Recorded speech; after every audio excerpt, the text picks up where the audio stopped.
NFL fans? Are you ready? This is the podcast on all things NFL. The fantasy football players you should sit, ones you should start, guest speakers, game recaps, pre-game predictions, plus live call-ins from viewers, and so much more.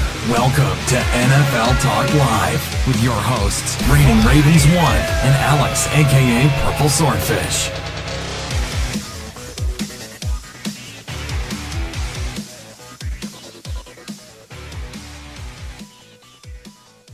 What's up, guys? Welcome back to another episode of NFL Talk Live Week 6 edition. I'm your host, Reigning Ravens 1, joined by my co-host, Alex, a.k.a. PurpleSwordfish. What's going on, bro? What's up, man? How are you? I'm doing pretty well, What a crazy... Let's just sum it all up, okay? 5 weeks in the books, and there's so many unforeseeable results that have taken place so far. It just makes absolutely no sense. 9-6 on week 1 picks, 9-7 week 2, 8-8 even week 3, 10-6 week 4, and then last week 9-5. So I'm teetering over the edge right now. I get 9 to 10 games right per week. How are you looking? I'm doing okay this year. I'm at 60%.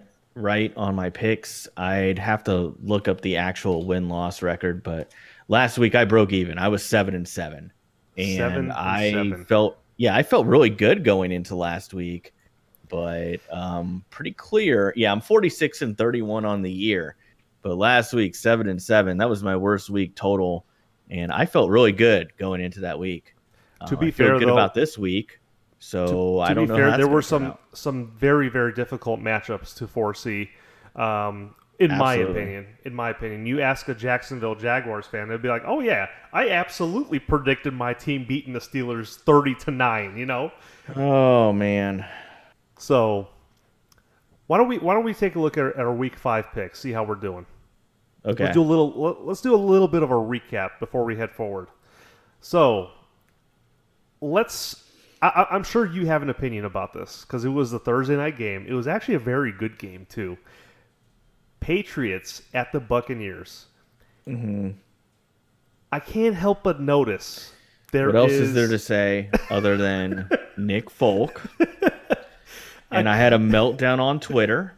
You did. If you follow me on Twitter at Swordfish Show, hey, maybe give me that follow, but I had a little bit of a meltdown, and I actually had a couple people reach out to me and say, like, you might want to tone it down a little bit.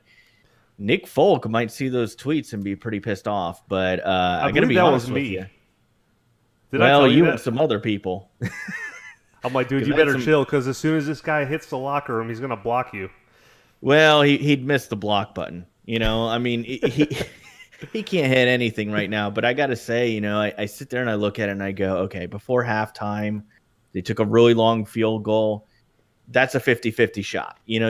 I don't care what kicker you have. Like, it's a 50-50 shot. But there were 2 other very makeable field goals that he had, and I sat there and I said to myself, if he had made one of those 2 makeable field goals, right. If you look at the end of that game, the Buccaneers had a shot to move into field goal range at the end of the fourth quarter, win that game.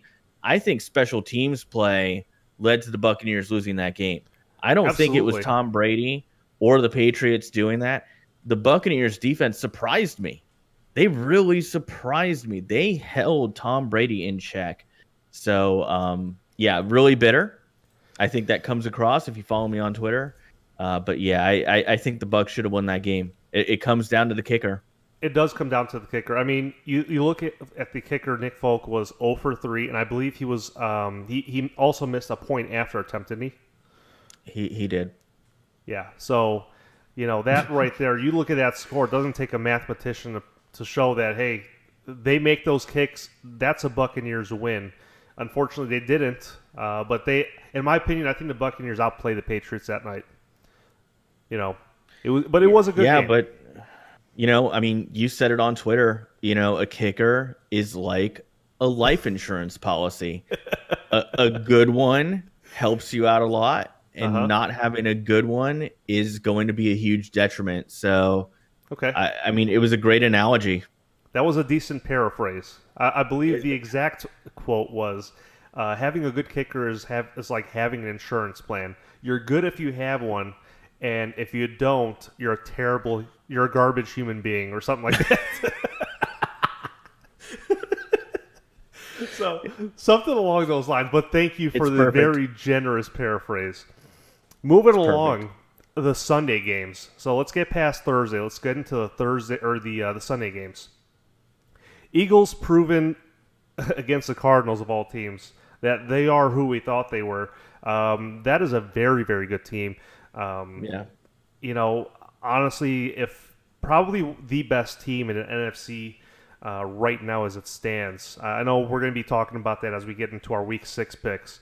I didn't say the best, but one of the best teams in the NFC. I don't know. I'm looking at the schedule. There's really not many surprises here. Are you surprised seeing, you know, I am seeing a little bit of a surprise with Jacksonville beating Pittsburgh 30-9. To me, that's a surprise. Yeah. Anything else that kind of comes to mind? I gotta say, you know, Jaguars, every other week they're good. I think this is the week where they're going to lose, apparently, because they're only good every other week. But that was a little bit of a surprise. Bengals did really well against the Bills defense. I didn't see that coming. AJ Green was really weird. Like, he had a couple big plays, but he also had a couple fumbles, which was strange for him. So it was like he hurt him as much as he helped him. You know, the Browns continue to disappoint me. And then I got to say the Panthers really showed up against the Lions. That was a huge surprise for me. They did, because you heard us on the podcast last week. You and me both were gassing up that Detroit Lions defense. Yeah, but the Panthers really came through. They got McCaffrey involved early and often. They did. Cam Newton looks like he's healthy. Maybe it took him insulting a female reporter to get like motive. I don't know what it took. Maybe losing that yogurt sponsorship motivated him. Hey, I got to come out here. I got to play good so I can get some sponsorship money back. I don't know. But the Panthers looked good on offense against the solid defense, which is the first time we've seen that all year. You know, and then I also have to say Seahawks at Rams. I think that was a pass interference call at the end of the game that was not Cooper called. Kupp? Are you talking about Cam Chancellor on Cooper Kupp? Yeah, Cooper Kupp, by the way, sneaky good year. I think he's on it. I think he's on the way to having a really good 100 reception year. And very, very talented young receiver. But I thought that the Seahawks got the benefit of a veteran call at the end of that game. And I think the Rams would have won that one. But yeah, those are my surprises for the week. Okay. So if you're ready, I'm ready. We can move on to our Week 6 games. You know, not much else to be said. Okay, real quick, let's touch on this Green Bay Packers and Cowboys game. Why does there always have to be drama when these two teams play each other? There's always something. It always comes down to like a final call, a final drive. You know, they left Aaron Rodgers with like 1 minute and 12 seconds on a final game-winning drive, and he's sitting there licking his chops on the sidelines. Like he knows he's going to win this. You know, and Aaron Rodgers is so disrespectful for targeting Devonta Adams twice on the same exact play in the red zone that game. Beautiful. You know, beautiful finish to that game. I mean, it's Aaron Rodgers. He's great. You can't take anything away from him. He's greatness. You know, anything else on Week 5 though? You know, Aaron Rodgers, I got to say, you know, and we'll touch on it a little bit later, but best quarterback in the NFL right now. I feel very confident about that. I know that's an unpopular opinion, but, you know, he proves it week in, week out. You know, you can't bet against him. You can't give him that ball. He's like Peyton Manning in a night game. You cannot give him the ball with time. No. At the end of a game, he will make you regret it. So I would say, you know, that, you know, Cowboys and Packers, there's always going to be drama. They're the two most popular teams in the NFL. It's always going to be that way. Yep. And you can pretty much be rest assured anytime those two teams are playing each other, it's going to be a primetime game like that one was. So yeah, absolutely. Moving on to week 6. Man, every time we click onto a new week and I see an empty slate, I'm like, okay, this is my chance at redemption. I'm not going to get 4 or 5 games wrong this week. I'm going to get them all right. How about that? But things don't always go according to plan, and I think things aren't going to go according to plan for a lot of us coming this Thursday Night Football, tomorrow night. Philadelphia Eagles 4-1 facing another 4-1 Carolina Panthers team. Panthers playing at home. Dude, this game scares me. Why? Because, don't get me wrong, shout out to the NFL, shout out to anyone who set this up. They set up a very, very good game. These are two teams that are super red hot right now. Both quarterbacks doing well. They both can generate a pretty decent pass rush. I mean, look at Julius Peppers. I'm pretty sure if you check his Wikipedia, he's the age section is blank. Like, this guy never ages. And he's still playing at a super high level. I don't understand how he does it. Now, the big question here, as far as generating pressure, is will Fletcher Cox play? I don't know. I don't know if Fletcher Cox is going to play in this one. But I am going to give the slight edge to the Eagles because I feel like defensively, they're playing really good, and I think they have the secret sauce to stopping this read option, Cam Superman Newton style offense. I'm going to say the Eagles are they're going to take my pick. They're going to go away. You know, it's not long. It's an away game, but it's not a really long flight. They're going to go into Carolina to get this win. I'm taking the Eagles. What about you? Well, I agree with you. I think this is one of the best Thursday night football matches of the year. I think it's going to be a great one to watch. And I have a hard time going against the Eagles here, even though they're a 3.5 point underdog. The Panthers have looked better the last 2 weeks, and that's wonderful. And, you know, congratulations to them. They've got their offense going. But the Eagles continue to impress me every single week, and they're led by their young quarterback in Carson Wentz, coming off a career-best game last week. So I got to say, I think the Eagles are the second best team in the NFC right now.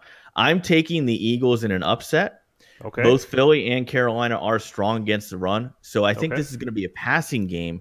So either QB is going to be a solid fantasy play, and I also think that like any kind of receiver that you might have would be a good play as well if you're into fantasy football. Don't pick running because both of these you're not going to run on these defenses. Yeah, no. Both of these teams are good against the run. So LeGarrette Blount, probably not a good play. Jonathan Stewart, probably not a good play. McCaffrey might be just because he catches a lot of passes. Well, McCaffrey, I'd say out of all of them because like he's so involved in that read option offense. You know what I mean? So I'd say, yeah, of all those running backs you just mentioned, Christian McCaffrey, if you do have to start him and he's on your bench or he's in your lineup, if you have to start him, that's your guy. I agree. Yeah.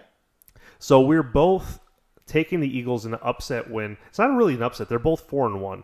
The only reason they're upset is because they're playing away. But we both are on the Eagles playing away tomorrow night versus the Panthers. All right, moving on to Sunday afternoon football. We got the 3-2 Detroit Lions taking on a 2-2 Adrian Peterson-less New Orleans Saints. Difference. Matthew Stafford is really banged up right now. There's no way around it. You can see him hobbling on the sideline. If it's not his hamstring, it's his ankle, and last week it was both.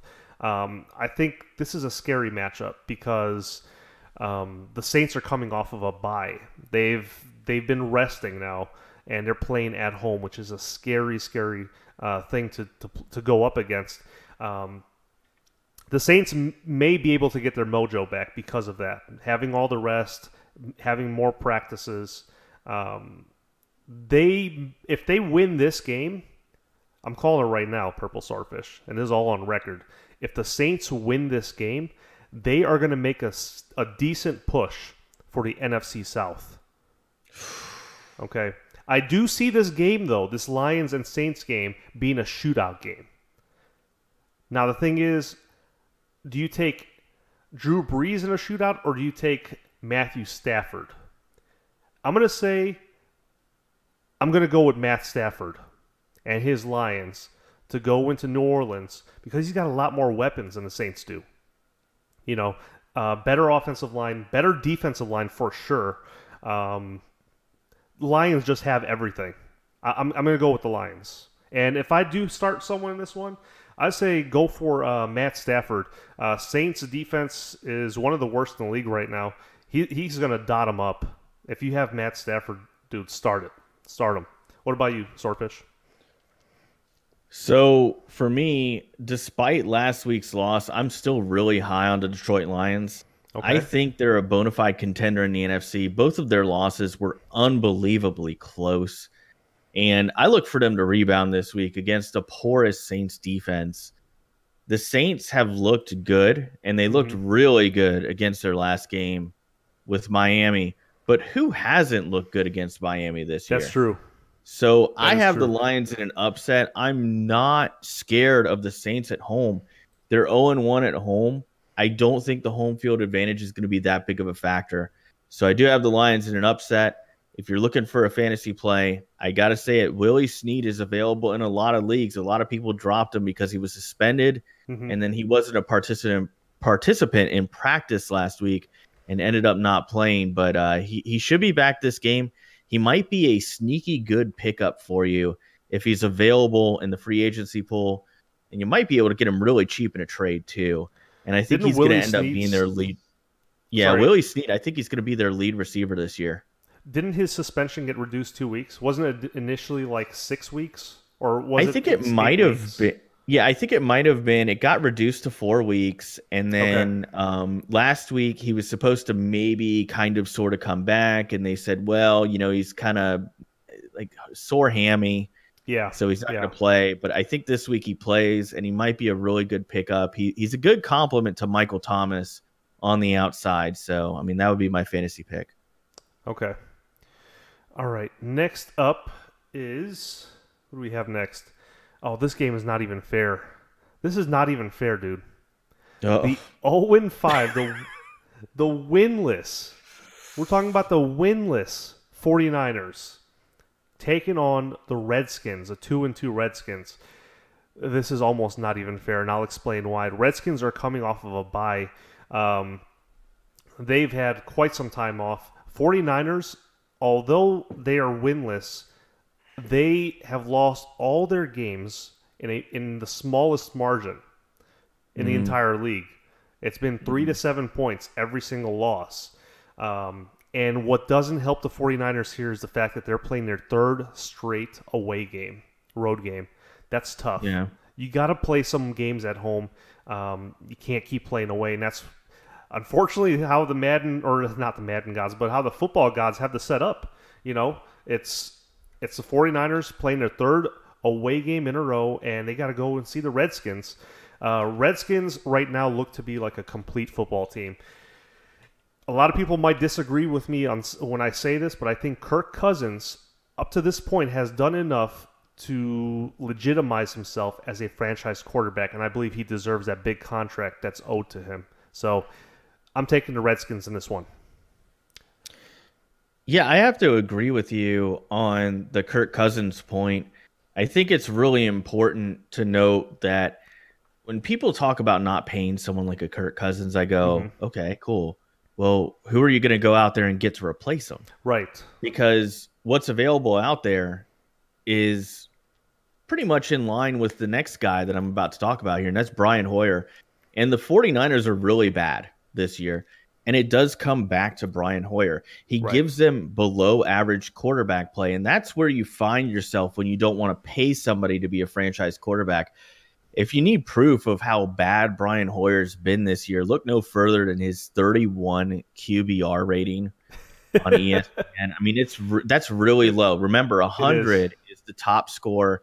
31 tells me he's not making overwhelming mistakes, but he's also not winning football games.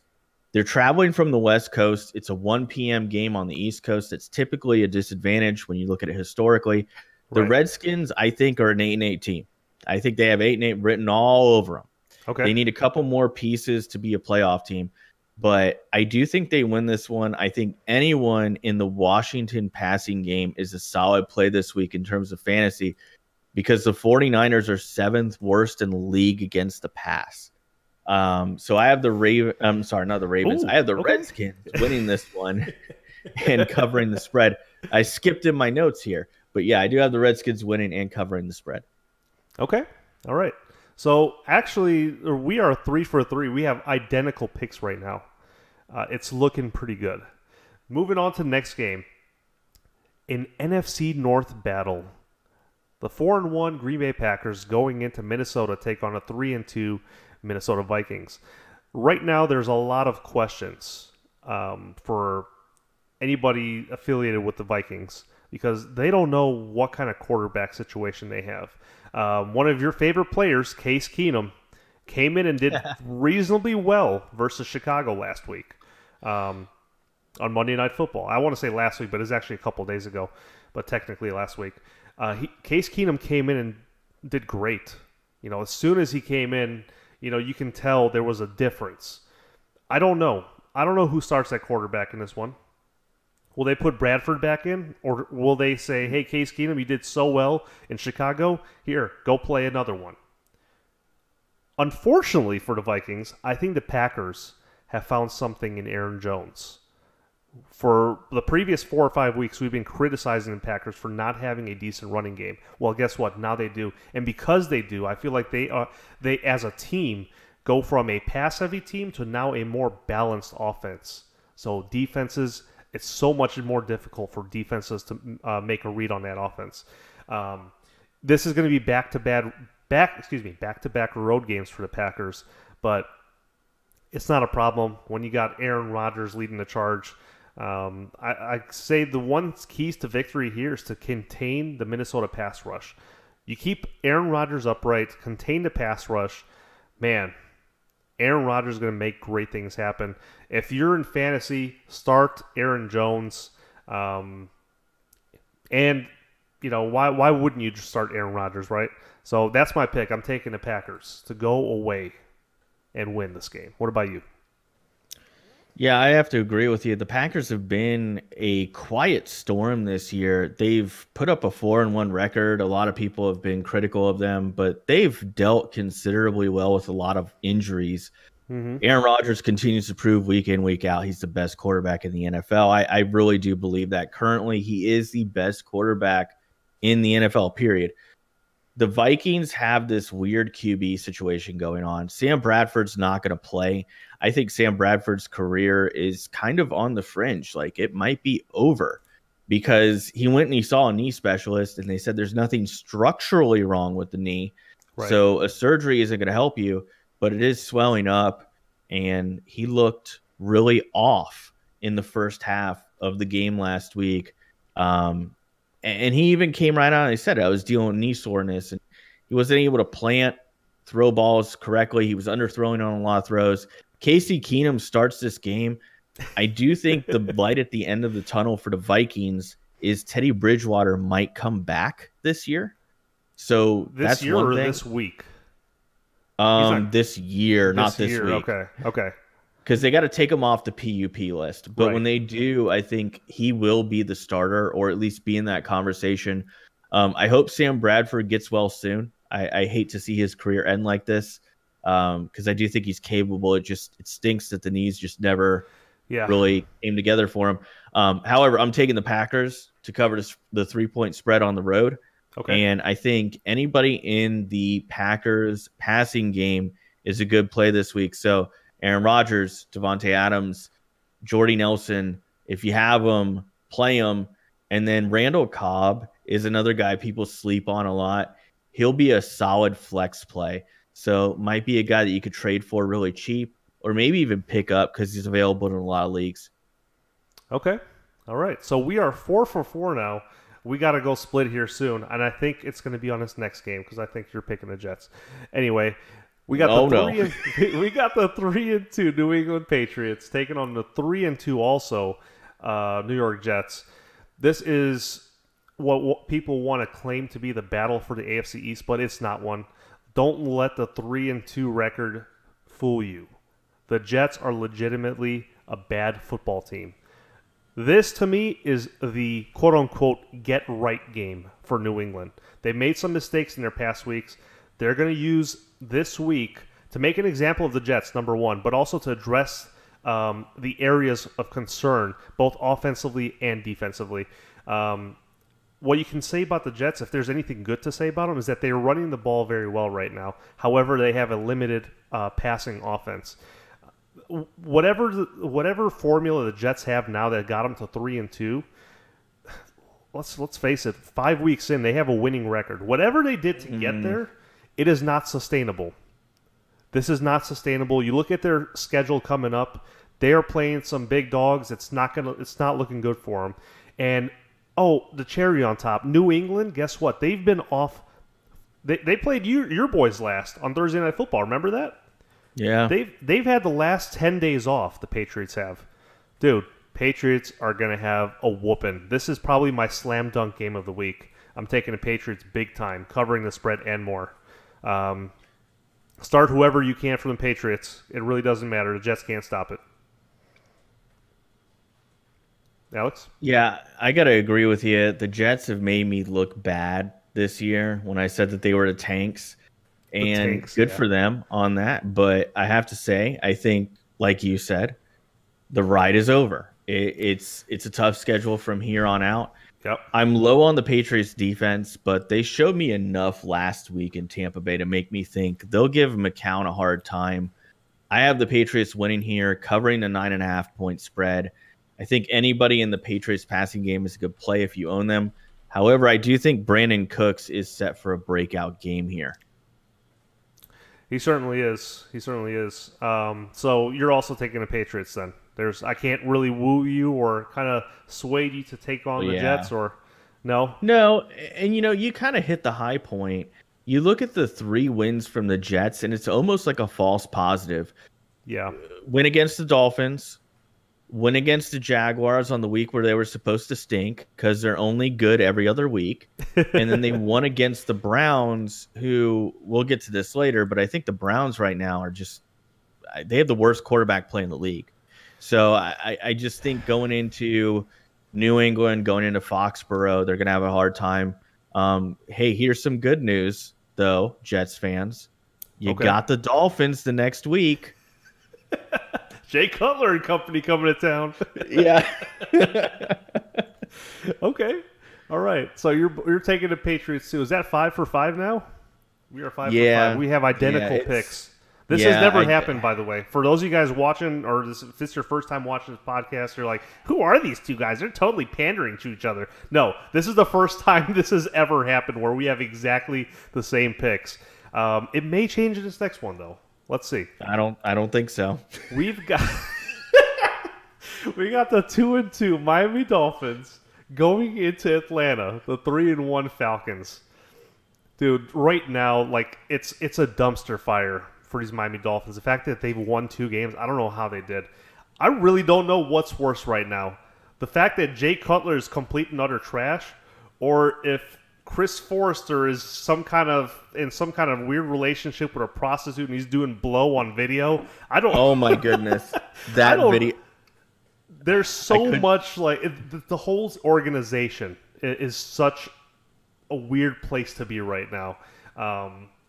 The only thing the Miami Dolphins have working for them right now, aside from Jay Cutler not doing well, is number one is maybe they need to give Jay Ajayi the ball, right? Maybe that gives the offense a little bit more resurgence, makes the defense play a little bit more honest, that's for sure. But another thing, too, looking on the other side of the ball, Julio Jones and Mohamed Sanu, questionable for this game. We don't even know if they'll play. What we do know is the Atlanta Falcons are coming off of a bye, and they are probably well rested. I wouldn't take a chance. I'm not a betting person, but if I was, I definitely would not take the chance to go with Jay Cutler and the Miami Dolphins, which, by the way, they benched him for Matt Castle, who also did terrible last week. So that was not an improvement. I'm taking the Falcons. Who I'm starting in this game? Matt Ryan. Matt Ryan versus that Dolphins defense. That's got to be the guy. Alex? Well, I still think that the Falcons are the best team in the NFC as long as Julio Jones and Matt Ryan are healthy. I know Julio Jones is questionable. I think he's going to play. Mohamed Sanu, on the other hand, I know as of today they were saying he probably will not play. Mm-hmm. The Dolphins are 2-2, and that's amazing considering the state of disrepair their offense is in. Last week, Jay Cutler was getting booed off the field at home.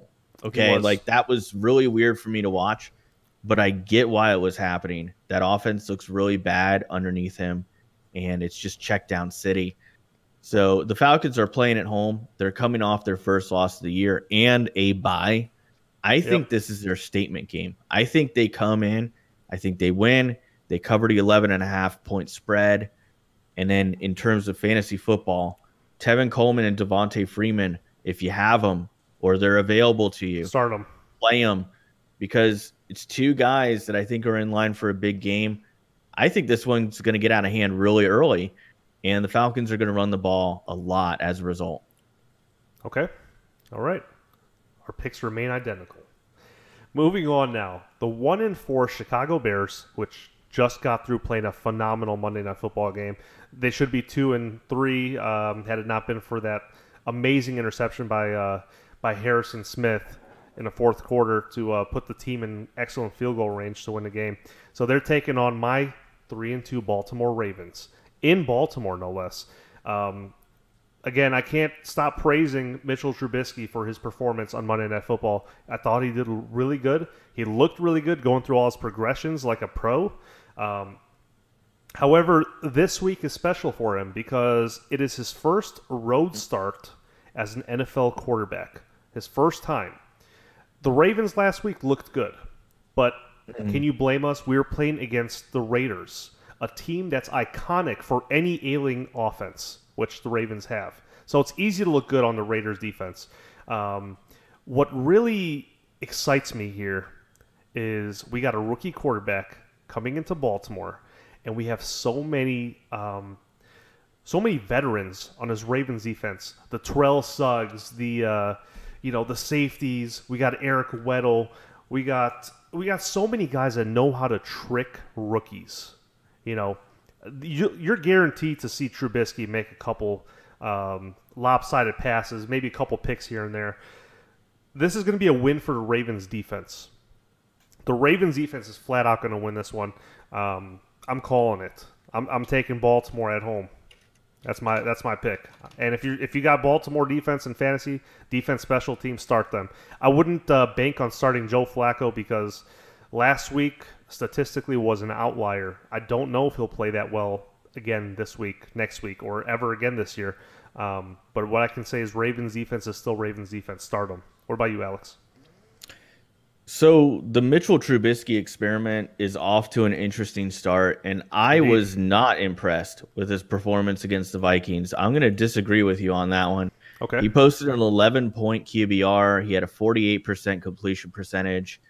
And I have to implore John Fox again, sit this young quarterback and let him develop on the bench. Don't put him out there and ruin him. I will say I commend you for staying true to your word because you've been saying that since our very first podcast. He only played, I think, 12 games in college as a starter. I get that he has the skills. I get that he has the size. I get all that. Yeah. But I think that someone like that benefits from sitting a year and kind of learning. And look at Jared Goff. Jared Goff sat for a little bit, and then when he came in, he struggled towards the end of last year. But this year, he's kind of taken off running, and I think that Trubisky would benefit as well. Glennon, I know he's not the long-term answer, but I think if Mike Glennon was playing last week, the Vikings don't win that football game. Anyway, the Ravens are 3-2. They're in the hunt to win their division. They looked really good last week. I have them winning at home. I have them covering the 6.5-point spread. I think it goes without saying that the Baltimore defense, as you mentioned, is a really good play, and it's available in a lot of leagues. Yep. Same goes for Joe Flacco.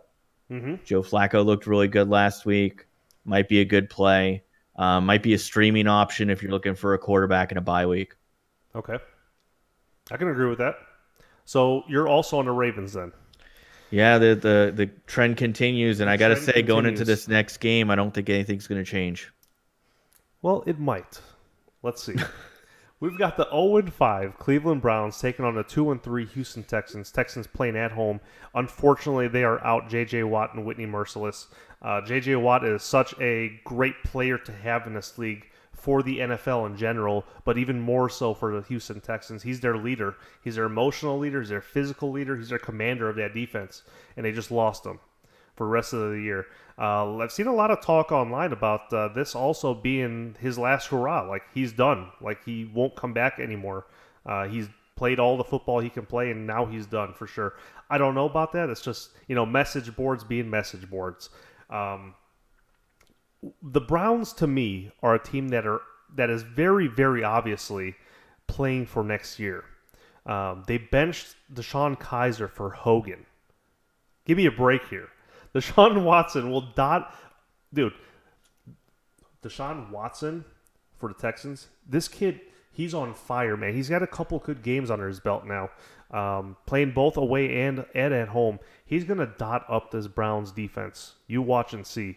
The past couple weeks, he's been playing phenomenal. And I think he's really making a name for himself in this league. I'm going to go ahead and say Texans. And my start of this game, I don't know who to say. I want to say I don't know who to start for Texans, but if you have any Browns players, just drop them all. Like I said, they are clearly playing for next year. There's no point in having any Browns, not even Browns special teams defense, none of it. Just get rid of it all. Clean up house. What about you, Alex? I don't have a whole lot to say on this game. The Texans are still in the hunt to win their division at 2-3. I know that's crazy, but they are in the hunt. They're only a game back. Deshaun Watson's proving me wrong week to week. He's been impressive. Their defense is firing on all cylinders. Indeed. I know the loss of J.J. Watt hurts, but I don't think he's done. I really don't. And he was a top 10 defensive lineman through this week if you go off of Pro Football Focus. He didn't have the stats. I get that. But I don't think the guy's done. I think he's a freak athlete. When it comes to Cleveland, they're in this weird QB controversy. They benched Deshaun Kaiser. I thought he had a really long leash this year. I thought they were going to let him start all 16 games. Kevin Hogan came in, looked a little bit better. But I think the Texans D is going to victimize either one of them. Hogan's supposed to start. I think he's still going to have a hard time against that Texans D. I'm taking the Texans in terms of fantasy. Texans D is a great play if you have them. I know most leagues, they're already owned, but if you can get your hands on them, play them. And then Deshaun Watson, DeAndre Hopkins, Lamar Miller, all solid options to start this week. Okay. All righty. So we're both on the Texans too. All right. Here's where things get interesting. I really honestly do believe we split here. The 3-2 Rams take on the 3-2 Jacksonville Jaguars. Yes, you heard that right. The Jacksonville Jaguars also have a winning record this year through Week 5 going into Week 6. Not only that, but even more so, the Jacksonville Jaguars have the biggest scoring margin in the NFL right now. So what that tells you is that not only do they win these games, they win by big margins, and they prevent people from scoring on them. However, and not to take anything away from their running game, Leonard Fournette is doing his thing. He's doing his thing for sure. But eventually, you got to think Blake Bortles is going to have to throw for more than 100 yards in order to win. Because defenses are going to be picking this up. I mean, Leonard Fournette is a human. He can be stopped. And it's not just the offense. The offense, yeah, they got some work to do. Defense is definitely holding this team down. The defense is the anchor that this team relies on. They have 4 defensive touchdowns this year so far. That's more than any team in the league right now. Their defense gets the ball back and turns into touchdowns. That's what you want to see out of a defense. What you're going to see here, the tail of the tape here is great defense in the Jacksonville Jaguars taking on a great offense in the LA Rams. I do like what Jared Goff and Todd Gurley bring offensively. Cooper Kupp, I think he's going to be redeeming himself this week for a couple miscues last week. I'm going to go ahead and also the defense. The defense for the Rams is not as good as the Jacksonville Jaguars, but I believe that they're going to make some key plays in this one, keep them in the game. And I think Jared Goff, he's going to be playing smart in this one. Jared Goff outplays Blake Bortles. Rams win. And actually, Jared Goff and Todd Gurley are my start of the week, too. Go ahead.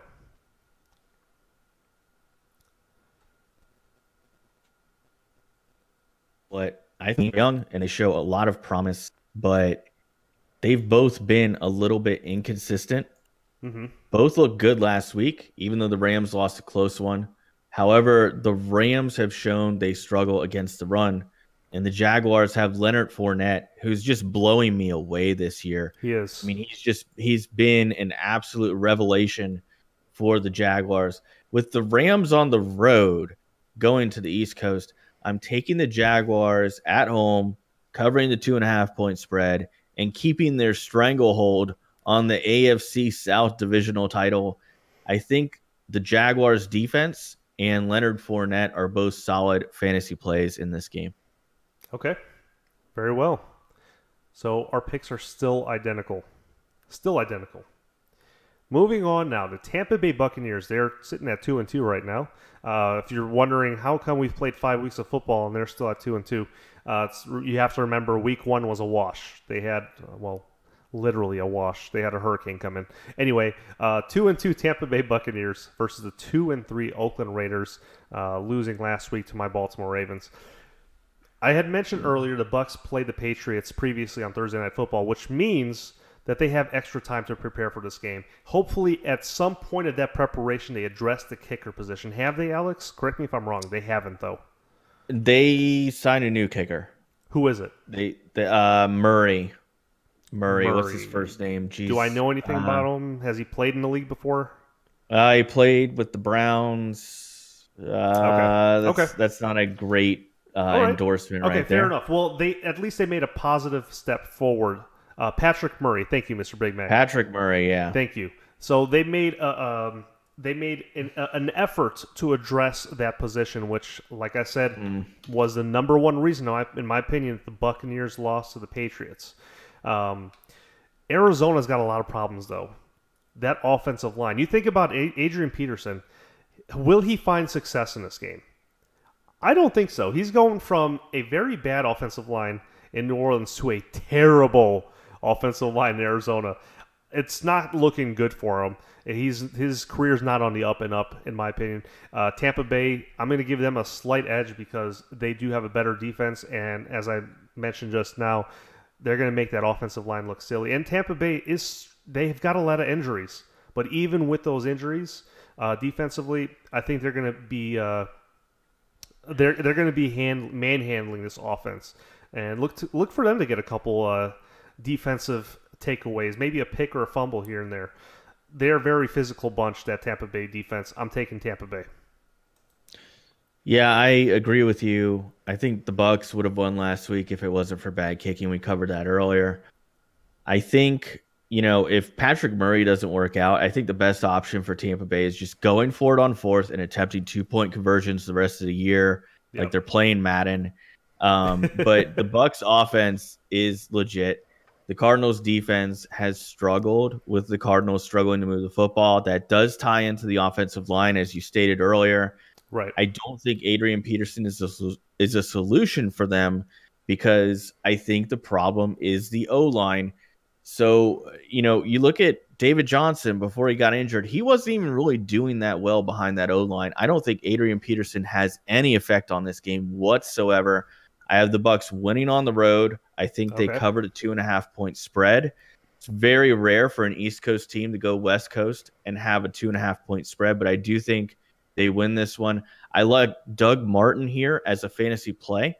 He looked really good last week when they gave him the football. I think Doug Martin has a rebound year, and that's my sneaky good fantasy play for this game. Okay, fair enough. How did I know you were going to pick your Buccaneers to win? I just can't pick against them. I just had a feeling. All right, the 1-4 LA Chargers. That still doesn't sound right. I still want to say San Diego. The 1-4 LA Chargers taking on the 2-3 Oakland Raiders. Sheesh. I don't know. I actually don't have a pick for this one. Derek Carr may be coming back. As of this morning when I checked the news, it said he may be coming back. Oakland defense looked terrible last week, but then again, I said previously, Oakland defense historically has been terrible against anybody. Oakland does not have a good defense. Amari Cooper, I don't know what's up with him. I always thought of him for whatever reason to be like an elite pass catcher, an elite receiver in the league, and he hasn't. I don't know if it's because of the lack of targets he's been getting, but he's definitely not living up to the hype. My thing here, though, is does Derek Carr start? Does anybody know? Someone type it in the chat. Alex, you can tell me. Because if Derek Carr starts this game, I'm picking the Raiders. But if we're going to get more EJ Manuel out there, I got to say Chargers going to go in there and get it. So as of 5 p.m. my time, okay, I saw Jack Del Rio say that he expects Derek Carr to play this week and that he actually wanted to play last week, which I think is crazy. Okay. I think it's concerning to me that somebody would have that type of injury and they would even consider putting him back out there on the field because the NFL is all about safety, right? Right. Right. So that's why I'm a little bit on edge here. It doesn't make sense. Despite what Jack Del Rio said, and yes, I remember hearing that this morning too, it doesn't make sense for Derek Carr to come back in. Okay? Well, but I'm going to assume that Jack Del Rio isn't pulling our chains here, and he's actually going to start. So Derek Carr and his Oakland Raiders are going to win at home. Again, I may switch this pick up. I'm not married to this pick right now. If I find out later on that Derek Carr is not playing, I will switch it to the Chargers. That's my X factor of this one. So that's what it is. What about you, Alex?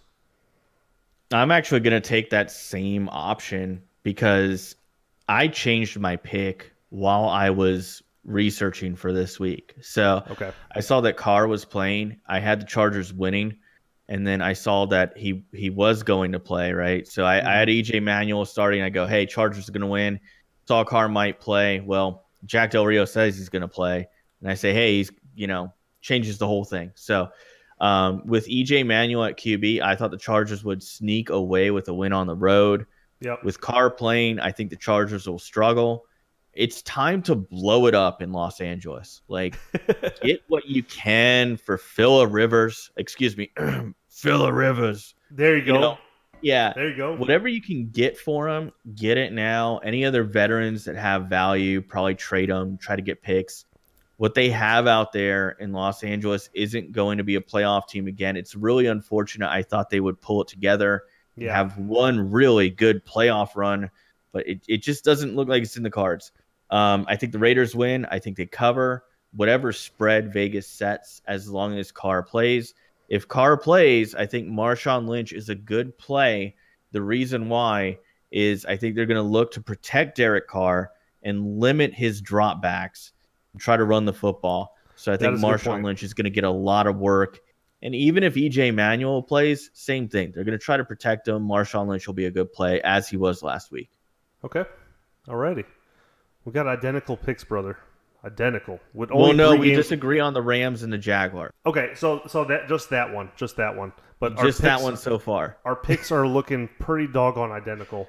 And promise you guys we did not coordinate this in any way. I don't make my picks before I get on the podcast. I'm pretty sure Alex doesn't either.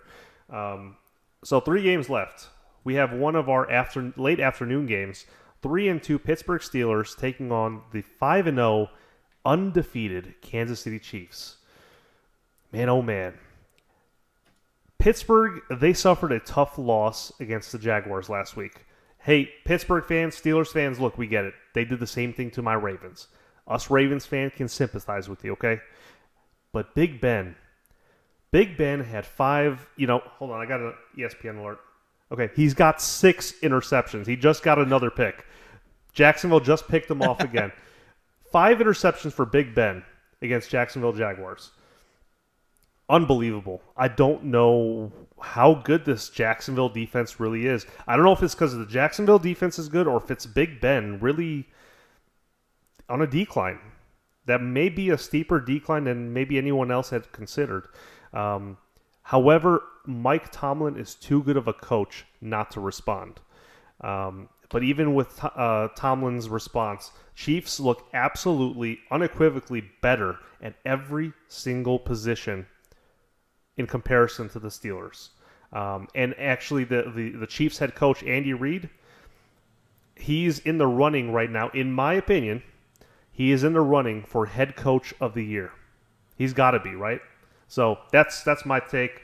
Kareem Hunt is the must start. We saw what Chicago did to the Steelers. We saw what the Jaguars did to the Steelers. They both ran the ball effectively because the Steelers can't stop the run game. Kareem Hunt is the definite start for this one. What about you, Alex? Yeah, so this one's easy for me. I'm trying not to overthink it. The Chiefs are playing the best football in the league right now. I've been saying that every week, and I still believe it. The Steelers are good on defense, but they're bad on offense, and it's the complete opposite of what we expected going into this season. Let's not forget the Chiefs are playing at home in Arrowhead, and I think it's one of the few places where home field advantage actually matters. So I have the Chiefs winning this one, staying undefeated, and covering the 4.5-point spread. If you got anybody on the Chiefs, this is the week to play them. Okay, fair enough. How did I know you're going to pick them? And how do I know that you got the results of this next game? Sunday Night Football. The winless. I never thought I'd say this because I thought the Giants were way too good to be saying this about them. But the winless New York Giants are 0-5, taking on the 3-1 Denver Broncos. Broncos playing at home. The Giants right now having super, super major issues. They are just flat out a mess. OBJ, Brandon Marshall, I really, really hope that you guys... URR. We just got a donation. Thank you, Jadane Walters, for that $2 holla. Appreciate that. Yeah, By the way, guys, any donations you make on this podcast, me and Alex split it halfway. So, Alex, I got you after the stream, bro. But yeah, what I was saying about the Broncos, or the Giants rather, is they are an absolute mess. And I really hope, we mentioned this about J.J. Watt earlier, how having him on the field does wonders for the NFL. It helps out the NFL brand so much. And I believe OBJ is one of those guys too. It sucks to see him go down for the rest of the year. We don't know how long Brandon Marshall is going to be out. The Giants have absolutely no remnant of any kind of running game. Whereas the Broncos, they're coming off of a bye right now. There's speculation that that Denver's police department homicide unit will be in attendance for this game, just in case Eli Manning gets killed. That way they can process the scene immediately. Broncos offense, though, they are struggling in the passing game, but I think that's nothing. This game is a wash. I'm taking the Denver Broncos heavy in this one. Sunday Night Football victory over the Giants. What about you? So that joke surprised me. I didn't see that one coming. It really got me. It caught me off guard because I was thinking they're partnering with law enforcement and they're going to honor law enforcement before this game, and it turns out to be that. So I'm just looking out for Eli Manning, okay? I got to ask, who cursed the New York Giants? Dude. They've had the worst luck of any team in the NFL this year. The injuries have been terrible. I don't know who they're going to put on the field as wide receivers. They're going to have to boost guys up from the practice squad, maybe sign some people. Hopefully Sterling Shepard's back. Brandon Marshall's gone. OBJ's gone. Yep. Towards the end of the last game, they were having tight ends. Backup tight ends were their wide receivers. So I'm not going to take too much time on this one. The Broncos, they're fighting for playoff positioning. They keep getting solid defense and offense. Trevor Simeon's been really good this year. He's looked really good. He's looked like an above-average quarterback versus an average quarterback a year prior. I have the Broncos winning this one. I think it's going to be ugly. I think they covered the 11.5-point spread. Eli Manning, I feel bad for him. He's not in a good position here. I'd stay away from anyone on the Giants. If you're looking for somebody to play on the Broncos, Trevor Simeon's a good play. He's available in a lot of leagues. People are sleeping on him this year. CJ Anderson might be available for cheap if you're looking for a trade. And then any Broncos receiver, solid fantasy play. But yeah, I have the Broncos winning. It's going to be ugly. Okay. And it comes down to this. We've only had one pick in variance so far, this entire Week 6 schedule. And it comes down to this. Monday Night Football. We got the 2-3 Indianapolis Colts taking on the 2-3 Tennessee Titans. They're playing this one in Tennessee. I'm having this. There's a lot of questions in this one. There's no clear-cut winner here. I'm definitely not going high on either team. The question here comes at the quarterback position. Will Mariota be back? Will Andrew Luck be back? We don't know that yet. However, what we do know is Jacoby Brissett has done a great job keeping the Colts alive during this interim period while Andrew Luck is gone. Titans, on the other hand, look terrible on defense. Matt Castle, dude, I wouldn't even trust him to drive the Ravens team bus, let alone the entire team. He doesn't look great. The only chance at Tennessee's success is to run the ball versus a very bad Colts run defense. This division, this AFC South, is one that I see that's very much up for grabs. However, like I said, the quarterback thing here is my major dilemma. Similar with the Raiders. I don't know if Derek Carr is going to start. My pick here, I'm also going to take the option to change my pick here. I'm not locked into anything right now because I don't know. If Mariota comes back, I'm going to go with the Titans. If Andrew Luck comes back, I don't know. If they both come back, then I got a real decision on my hands. But as of right now, I am preemptively picking the Tennessee Titans to win at home. Okay? But like I said, I'm going to make this change, and you guys will see me on next week's podcast. You might wonder why I switched. I'll definitely elaborate and articulate why. But as of right now, due to the fact that both teams have a big question mark as far as quarterback, I don't know what to go with. And I certainly wouldn't start any fantasy players on either team. What about you, Alex? So I'm going to lock in my pick here. Okay. So first off, this is got to be the most thrilling Monday Night Football matchup of the year. I think we can all agree on that. Two backup quarterbacks going up against each other. Yeah, right? Yeah, man. I mean, this is just, oh, man, it reminds me of old school ESPN Sunday Night Football where it would put the worst matchup of the week on because they knew nobody wanted to play on Sunday night. Anyway, the Colts have looked all right, and they're going to continue to struggle until Andrew Luck comes back. But they've looked okay. They've looked passable. They have. Brissett's done well, but let's be honest, they need Luck to win consistently with that defense.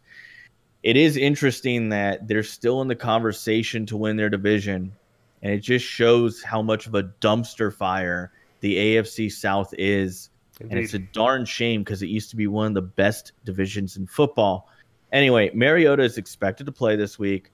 I think the Titans look decent enough. Wait a second. Back up. You said Mariota is expected to play this week?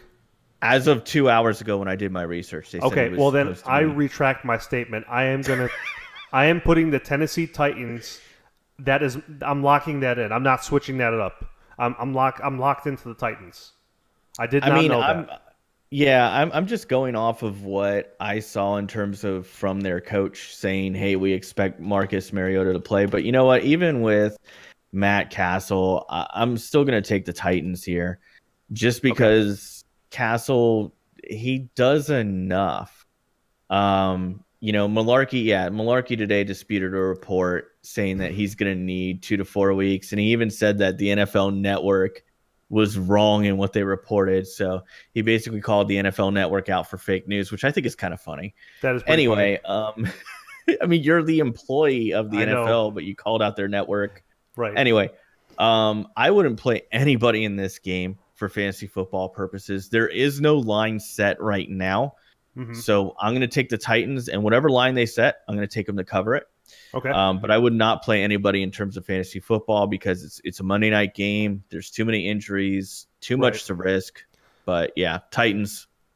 Okay, we got the Titans. All right, so the only pick that we really disagreed on was the Rams and Jaguars game, correct? You're going Jaguars, I'm going Rams. Yeah, this is weird. Okay. Well, it's a weird things week. Should be interesting. If I excel, you excel too. I mean, simple as that. Anyway, we have reached the portion of the segment in our podcast where we're going to start taking call-ins. I'm sure you can see that below where it says use Discord to call in. Link below. The link is actually in the description for those of you guys watching this on YouTube right now. Obviously, if you're watching this or listening to this on SoundCloud, you don't have that option. But we're going to start taking some calls. We do have some people waiting here. We're going to go ahead and pull in Blue Lightning. Blue Lightning 26, what's going on? You have a question or comment for us? And it appears his mic is MIA. So we're going to go ahead and get our next guy, V. Pierre. What's going on? What's going on, Vlad? Hey, what's going on, man? How you doing? Good, man. How are you? I'm good. Do you have a question or comment for us? I have a comment. Go for it. I like your haircut, man. Okay, thank you. No problem. So I honestly how he played against that Vikings defense, and I think he'll only get better from what was it, Week 5, Monday Night Football? Yeah. And the Bears have actually done something smart and elevated Tantry, who he's a rookie wide receiver that Trubisky connected with during rookie minicamp that will help him out. And I think they'll grow together in this offense. And they released Deontay Thompson, one of the receivers that couldn't catch the ball. Fun little fact, did you know Deontay Thompson was a former Baltimore Raven? He was our special teams guy. So he went from being a kick return guy to your receiver. I guess he's not a receiver any longer. So no, he was a good kick return guy. Let me ask you this: did he play on the Ravens offense? In like garbage time, he never really saw time as a starter. So no. It was all garbage time minutes. You wouldn't be able to tell me if he was good at catching the ball? I couldn't tell you. I mean, he's an NFL player. I guess that says enough. But the question is, you're praising your quarterback and his receivers' newfound love, but do you see him? The question is, do you see him beating my Ravens this week? I'm not just going to just say they're going to beat your Ravens, but I will say if there is an upset, that this could be the upset. You know what I'm saying? Okay, I follow you. Anything else you want to say, bro? I'm not going to just automatically say that the Bears are just going to go beat the Ravens. I don't know. Okay, I respect that. I respect that. You're letting the chips fall where they've made. I totally respect that. Yeah, but that's all I had to say, bro. No, that's all I had to say. Okay, well, I appreciate you calling in, man. Good luck to your team this week as they take on my Ravens. See you, man. Good luck to yours as well. Take care. Take care, buddy. All right, next up we have Lizard. What's going on, Lizard? What's up, dude? How's it going? Do you have a question or comment for us? It could be for me, it could be for Alex, anyone. Question for both of you. Go for it. What are your initial thoughts on the Panthers this season and how they've done so far in the first 5-6 games? Well, I'll begin, and I'll hand it over to Alex too. But I believe that, and I said this last week too. Panthers under Cam Newton right now look like the rookie year Cam Newton Panthers. You know, I really enjoy seeing this read option offense. We saw a little bit, actually. We saw the Bears run one in for a 2-point conversion on Monday Night Football. Like, stuff like that, if you're playing defense against it, it sucks, dude. Your life sucks. But if you're watching it on TV, it makes for an exciting football game to watch. And not only is it exciting, but for Panthers fans, it's translating into wins. That's the most important thing to key in on. So, yeah, man, I do see a lot of great things happening for the Panthers. They're definitely going to make a playoff push. And I know Alex is going to have an opinion on this as a Tampa Bay Buccaneers fan. You know, obviously interdivision enemies. Alex, what do you have to say about that? Yeah, you know, my fandom of the Buccaneers doesn't really affect the way I look at the Panthers, in my opinion. I have major question marks about their offense. They've struggled on offense against solid defensive teams. They looked really good the last 2 weeks, and that's great. But I still question how they're going to be able to move the football against solid defensive teams. I think they are probably a playoff team, but I think they will lose their first playoff game if I had to pick it. Okay. By the way, Alex, your mic is sounding a little bit staticky. You have anything else to say, Lizard? A funny thing as a Bucs fan, and this whole Robert Aguayo situation. The curse of Aguayo. It seems like it never left Tampa, right? I know, because last year we lost to a Robert Aguayo field goal, and this year he's not even on a team. Right. Yeah, he's teamless. That upsets me so bad. Well, he definitely left his mark in Tampa, and I understand why no team wants any part of him. Put Mike Evans at kicker. Mike Evans would be a better kicker. Alex, are you back? Am I sounding good now? Yeah, that's a lot better. Do you have anything to add to that as far as like the Tampa Bay kicker position? Well, I mean, it's a tough position right now for the Buccaneers. It's obviously their biggest weakness. Hopefully, it gets better with Patrick Murray. Right. But I don't really have high expectations for that because when you look at his career stats, they're not that much different than Nick Folk's. And quite honestly, just to show you how desperate it's gotten, there were a lot of Tampa Bay fans that were asking for the Bucs to re-sign Roberto Aguayo and bring him back and see maybe if that's a long-term solution. Right. I think the Bucs need to look in the draft this year. I think they need to look in free agency and try to get somebody who can get them just above 75% in the kicking game. Yeah, if you can go 3 for 4, I mean that's pretty decent. That's decent. Also, go for it. What else? This is the last thing. I know I'm taking up a bunch of time. No, you're fine. What's up? Are there any missing holes in the Panthers team? Not a certain spot on either side of the ball that's missing that we could improve on. I don't see, if you're asking if there's anything that can be addressed right now, I don't. There are no blaring gaps. It's a very complete team, from what I can tell. So there's nothing that really needs addressing, in my opinion. Alex, would you agree with that, or do you see something else? For the Panthers? Yeah. O-line. They need a better O-line.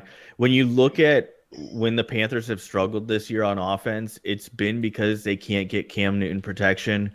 Specifically the first 3 weeks of this season, the Panthers really struggled on offense, and I had him playing on one of my fantasy teams, and he was just taking sack after sack. And I think that the O-line is the biggest weakness. They've plugged some holes this year. Through free agency, they went out and they got some guys to kind of plug some holes. They kind of got away with it with Michael Oher at left tackle a couple years ago. Yep. But I think that if the Panthers have one thing they need to do through the draft, I think they need to get some young offensive linemen who can provide pass protection for Cam Newton. There you go. All right. Anything else, Lizard? No, that's it. Thanks for having me on. All right, bro. Thanks for calling in, man. Calling in, bro. All right. Let's try. We're going to go ahead and try Blue Lightning 26 one more time. Are you there? Hello? There we go. What's going on, man? You have a question or comment for us? Do you think the Jags defense is going to be able to stop Gurley or no? Do I think they can? I think they can, yes. But the thing is, it's not going to be a one-sided offensive attack that people make it out to be. Jared Goff is nothing to shake a stick at. I mean, he is good. I see Alex shaking his head. He doesn't agree, but that's okay. That's okay. I agree. I like Jared Goff a lot. Oh, do you? Okay. I like Jared Goff. I like the way that they spread out the ball evenly to all the receivers. Jacksonville is going to have its work. If Jacksonville is going to consider itself one of the top-tier defenses right now, I'm glad that they're playing against the highest scoring offense in the NFL this week. This is where they make their mark. The Jaguars make a name for themselves this week. Will they make the stop? If they do, yes, they're a top-tier defense. If not, they are who we thought they were. Alex, do you have anything to add to that? I think Todd Gurley is still going to have a solid game. I think the Jacksonville deal will slow him down, but I think he's talented enough, and the pass game for the Rams is good enough to where he's going to have some open holes. I don't think it's going to be to the level where, against the Dallas Cowboys, he was just, slicing and dicing all game long. I don't think it's going to be that way, but I think they'll slow him down. I don't think they're going to completely stop him. Okay. There you have it. Anything else for us, Pam? Blue Lightning, got anything else for us? Nah. Okay. Well, appreciate you calling in, man. And that is probably going to do it for our show this week. For a Week 6 edition of the NFL Talk Live podcast. Be sure to check Alex and I out next week, next Wednesday, as we cover everything that happened in Week 6, as well as the brand new Week 7 picks. Till next time, we are checking out. It's me, Reigning Ravens, and my co-host, Alex, a.k.a. PurpleSwordfish. Be sure to check his links out in the description, by the way. Subscribe to his channel. He's got some big things he's doing over on his channel. He's got some goals that he's set to hit in the near future. Let's help him get there. All right? See you guys next week. And go Ravens and Bucks. Right, Alex? Yeah, go Bucks. Go Siege Ravens. Siege of the day. Ravens flock. There we go. See you guys. Appreciate you coming on through. Thanks so much for listening to this episode of NFL Talk Live with Reigning Ravens 1 and Alex, a.k.a. PurpleSwordfish. Streaming weekly on the YouTube channel Reigning Ravens 1 with all the audio archives on SoundCloud. Follow Reigning Ravens 1 on Twitter at Reigning Ravens 1 and follow Alex on Twitter at Swordfish Show. If you'd like to be part of the live call-in on the next episode, make sure to join the Discord server. This podcast is sponsored by Jerky XP. Save money on your order at the checkout by using the code RR1. We'll catch you next time on NFL Talk Live.